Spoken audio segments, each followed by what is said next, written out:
only a day and a half in Venice, here's how to experience the best of this magical city. From rooftop views to secret canals to hidden historical paths not usually seen, all in just 36 hours. Come experience Venice with us. Don't forget to subscribe. Our home during our stay was the Hilton Molino Stucky, a beautifully restored flour mill on Giudecca Island turned 5-star hotel. And the best part, it's home to the highest bar and the only rooftop pool in all of Venice, offering stunning panoramic views of the entire city.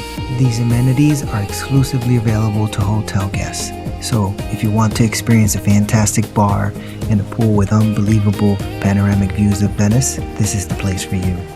We absolutely love this hotel and wish we stayed longer, just to enjoy all the amenities it has to offer, especially these unbeatable panoramic views of all of Venice.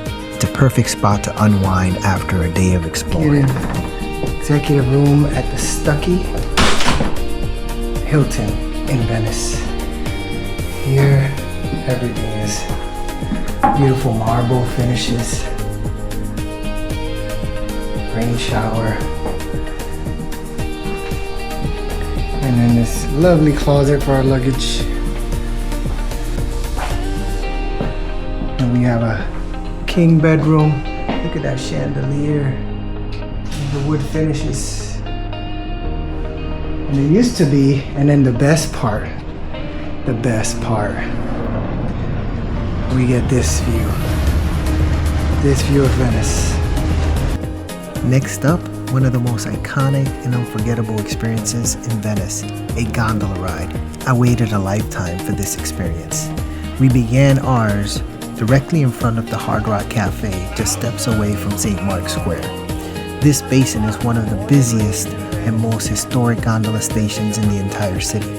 Dozens of gondolas line up here, their glossy black hulls reflecting in the still water, each one handcrafted from 8 different types of woods, designed to balance perfectly in the lagoon's currents. The moment our gondolier pushed off, the world instantly changed. The noise of St. Mark's faded behind us and was replaced by the gentle sound of the oar settling into place, very peaceful and relaxing. With each slow, graceful stroke, we glided into the narrow canals that felt frozen in time. We passed beneath bridges from the 15th and 16th century, arches worn smooth from centuries of footsteps. Some were so low that I could reach up and touch the cool stone overhead. Along the canal walls, you can still see watermarks left by hundreds of years of tides, almost like rings in a tree, marking Venice's rise and fall through the ages. As we floated deeper into the quieter canals, the facades of ancient palaces rose around us, some with peeling pastel paint, others with carved stone balconies where Venetian nobles once stood to watch regattas and celebrations pass by. Right after the arched bridge, we spotted 2 guys just chilling on the steps, and out of nowhere, one of them waved at my wife. She caught it instantly and got a good laugh out of it. Meanwhile, I'm over here too busy chatting away with the gondolier to even notice. So gentlemen, keep an eye out on your ladies in Venice. The charm here works fast. A standard 30-minute gondola ride usually costs around 90 euros, and the price is regulated by the city. After your gondola adventure, dive deeper with the Rio Hidden Venice walking tour. Away from the crowds, you discover the true soul of Venice. Secret courtyards, centuries-old artisan shops, and quiet canals most visitors never get to see.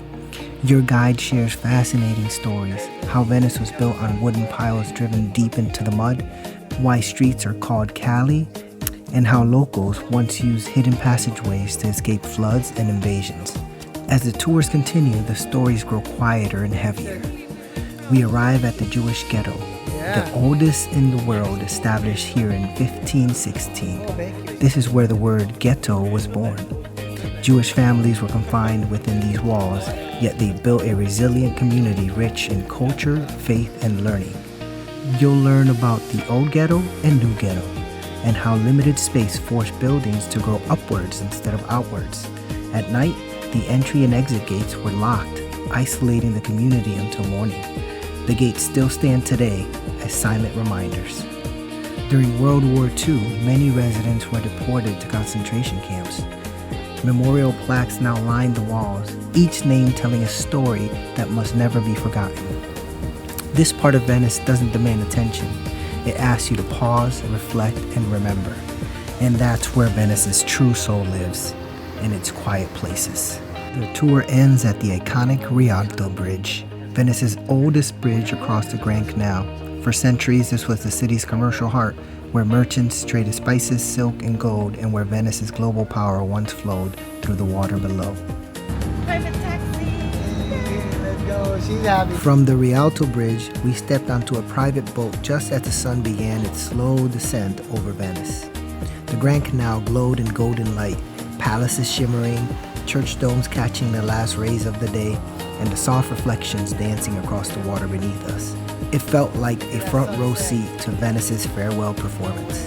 As we cruised past St. Mark's Basin and out towards Giudecca, the city grew quieter, calmer, almost reflective. Locals heading home, lights flickering on, and the hum of the day slowly fading away. Pulling up to the Hilton Molino Stucky at sunset felt like the perfect full circle moment. Venice behind us, the city on fire above, and the city's magic lingering long after the boat docked. We then head back to our room on the 5th floor, and this is where Venice truly steals the show. From our window, the entire city stretches out in front of us. Church domes, bell towers, terracotta rooftops glow softly as the sun sinks behind the skyline. It's a magical sight, the kind that makes you pause, breathe, and simply take it all in. No crowds, no noise, just Venice, glowing in the last light of day. No matter how many sunsets you watch from here, each one feels just as special as the first. If you enjoyed exploring Venice with us and want more unforgettable trips like this, hit that subscribe button and join the journey. There's plenty more to come.